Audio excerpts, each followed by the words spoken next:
Hello and welcome to the Business Octopus. How you going, Amanda? I'm fabulous. Yourself, Haven? Satisfactory?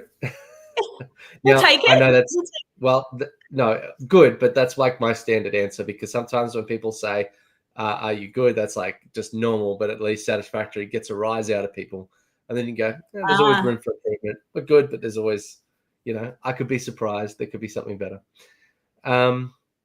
All right, so what are we talking about today? So how to train your team to be intrapreneurs.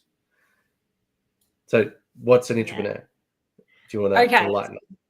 My understanding of an intrapreneur is someone that takes the reins in a particular area of your business and treats it as if it's their own, like their own thing, their own baby. They take complete ownership of it. They treat it like a business owner. So they go, they experiment, they try things, they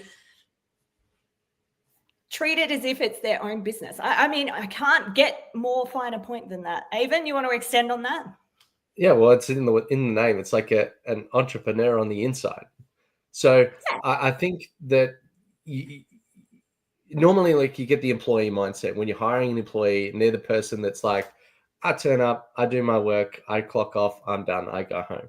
Now, that's good. And, now in Australia, we've got the right to disconnect laws and things like that. And I think that it's probably more of a mindset of you want someone who's invested, just someone who cares a bit more than the next person. Maybe there's someone that's a little bit sort of skilled, they're a bit gregarious, they're a bit like outgoing, and not always, like sometimes people who are a little bit more, what's the word, internal in their thinking. And there's a word for it, I can't think of it. But basically, introvert, there we go. So definitely the opposite of you. So I think that if somebody is a little bit more thinking like business minded, then they're going to be able to make better decisions. They can look at the commerciality of it.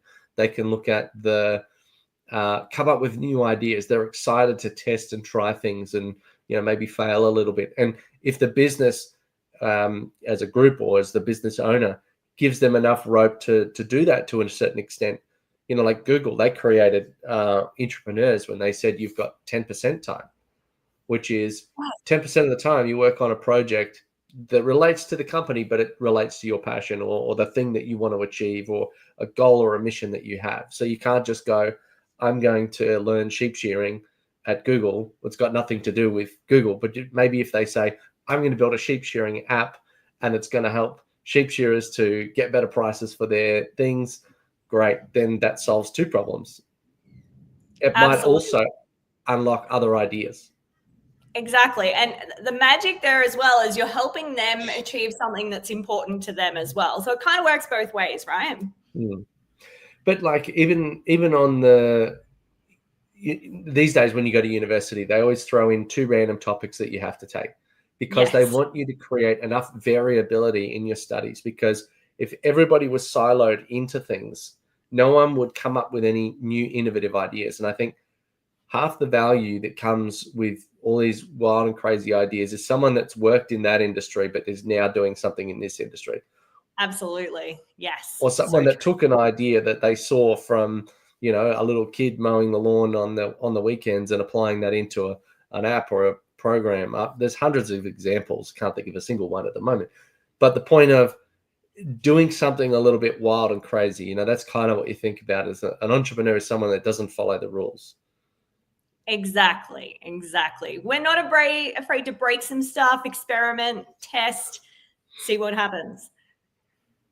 So I guess the key part, and we had a bit of a founder chat the other day. So in the Relevate community, we brought in an 8-figure founder to talk about their experience in global expansion, going into different regions and territories, building up a company into enterprise level business, rolling out software products. And basically one of the things was he identified a problem and he solved it. Like he found an issue that was a big enough thing that nobody else was looking at, but everybody felt the pain of it. And so by being able to go, hey, we can solve your pain point, we can reduce your risk, we can fix this problem.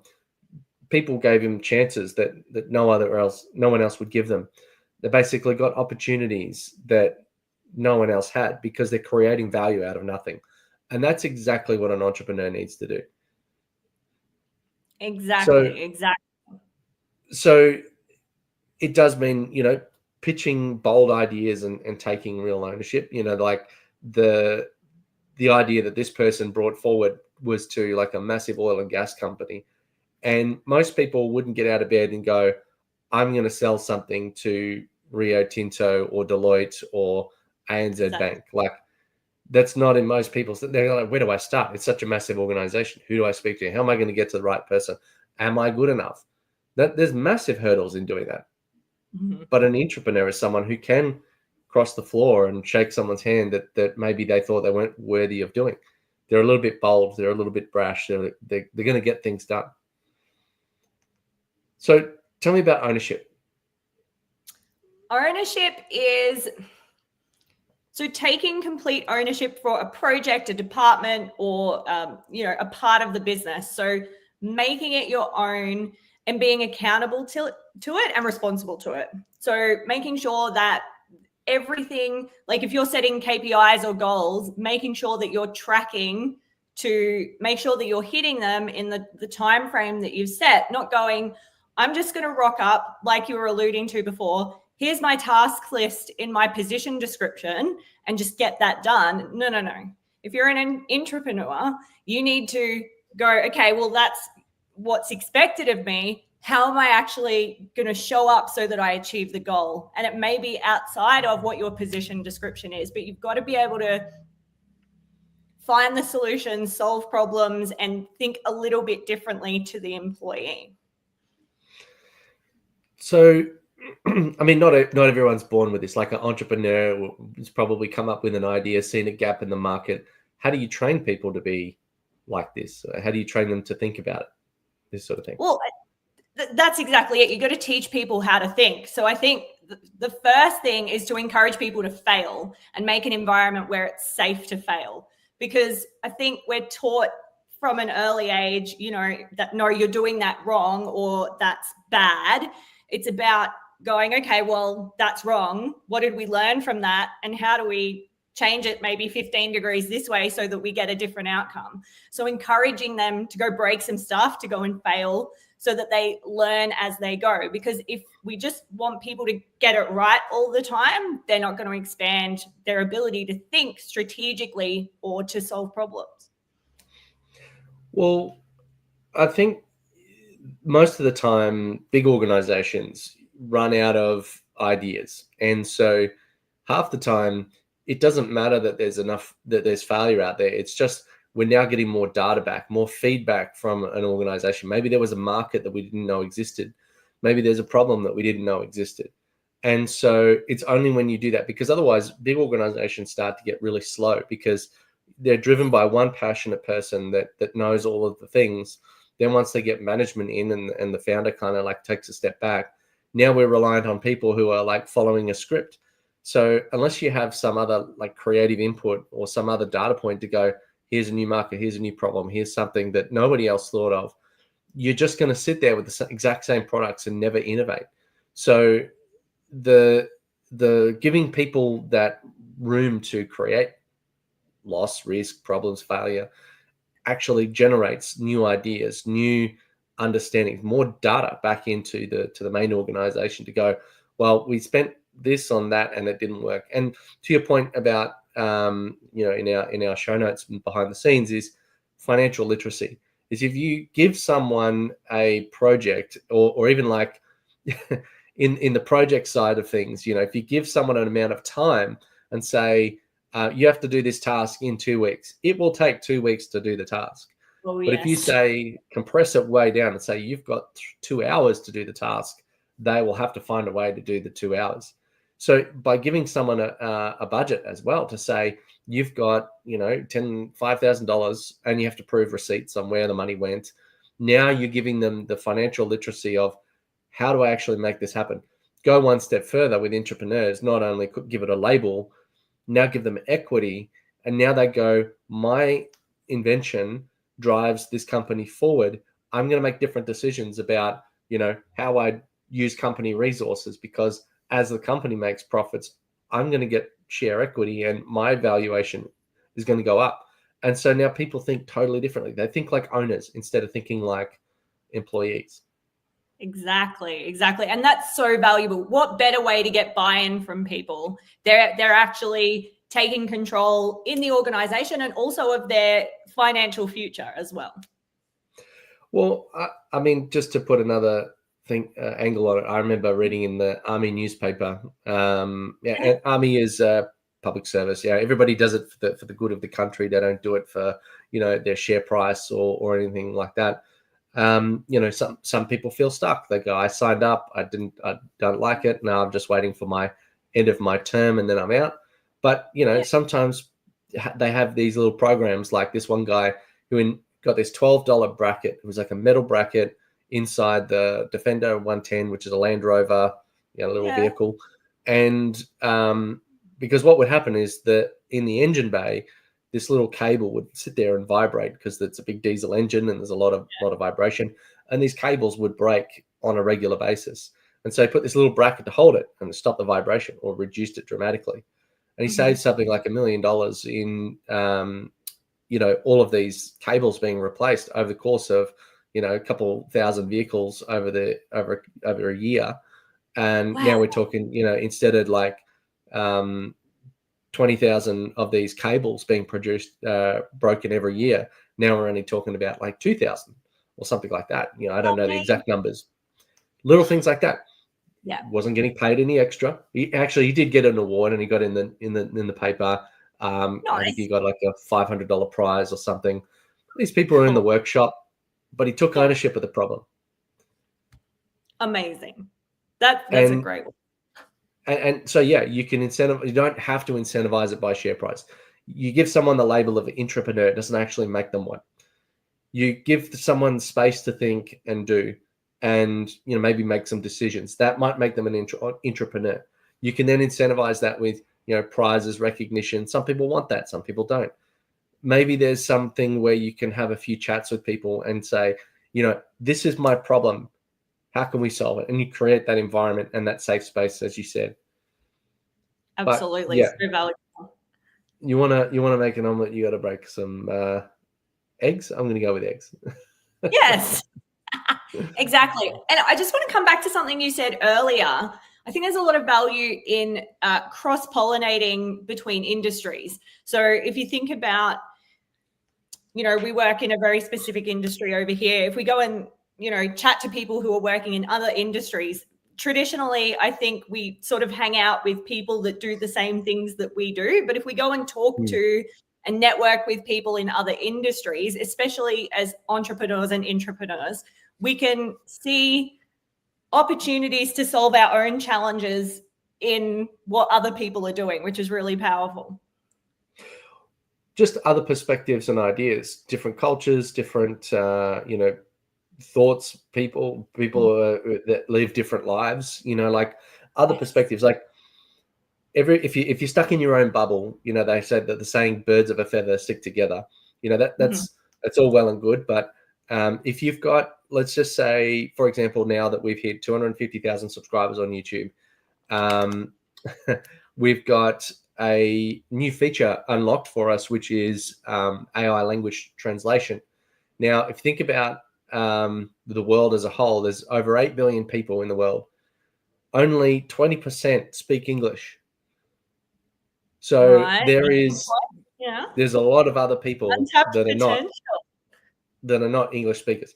So if we can, bring in things that are maybe relevant for different cultures, just one small tweak on a product might then open up a much broader market that you would never have thought of if you didn't involve other people in the conversation.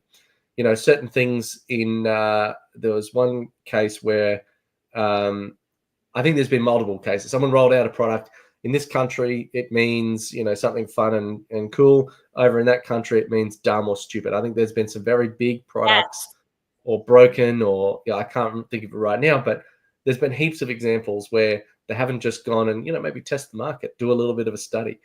get some Yes. market feedback. So Exactly.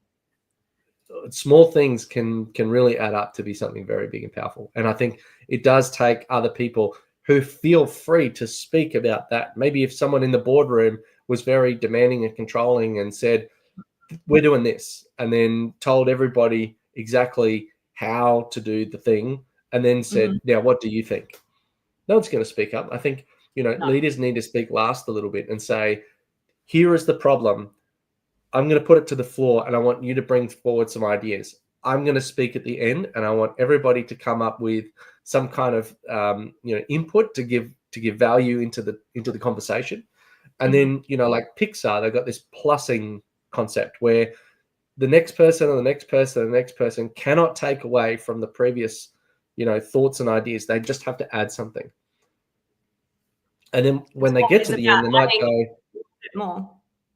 Yeah, so when they get to the end, they might start paring back, but at least they've been able to generate new ideas to go, oh, and it should have, this, and it should have that, and it should have, this character come running in on the screen on that side. Okay, we'll write that down. And the idea that's there is the big, everything, and then you might get to the end and go, all right, it's too much. Now, what do we take out of it to make it really good?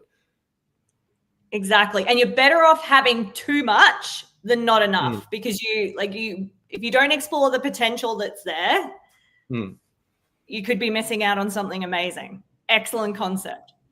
This is kind of like I have to live in analogies because I work in a complex field, and half the time when I'm trying to explain things to customers, the technical way is not really the best way. So this analogy kind of talks about, I guess, entrepreneurship, and probably like I think about a big dog and a small person, and they're walking together down a footpath. The dog wants to run off and smell everything, and is pulling the person off the track. The person wants to stay on the track, and together they have a much better walk because if the person just stayed on the track, they'd never go off and see anything. If the dog stayed off, they'd never be on the track and they'd never get home. And so together they actually end up with a much better outcome. So you kind of need that creative tension, if you will, in the business. Otherwise, it's just going to be stuck on the track or totally off track. Exactly. Love that analogy. Well done, sir. Very good. Sometimes I think I confuse myself, but if that shone through, that's good. Great. That was great. That's good. All right. I'll keep that one in there. I'm building a little book of them, so all good. Coming next summer. Yes. Sorry? It's coming next summer. Keep an eye out. Oh, the book. Oh, gee, no pressure then, hey. Well, I tell you what. If anyone liked the analogy, or if they had any other comments or questions, jump in on the Relevate community link on the screen. And we've got a business networking. So we had our 8-figure founder come along and talk about, business growth challenges, their experience, what not to do. And so we've got, sessions like that. We have regular networking meetups, and we solve challenges and problems. So if you're stuck on anything, you can ask the community, and, we've got a heap of guidance and advice. And of course, we bring that discussion onto the live stream as well. So if you've got something you want us to cover, let us know in the comments. Otherwise, thank you for watching, and you should definitely stay classy.